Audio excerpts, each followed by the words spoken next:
మనస్సులో నెమ్మదిని కలిగించుటకు మంచువలే కృపను కురిపించితివి.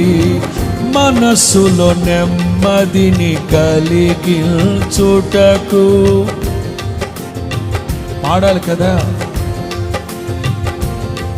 విచారములు కొట్టివేసి విజయానందముతో నింపినావు.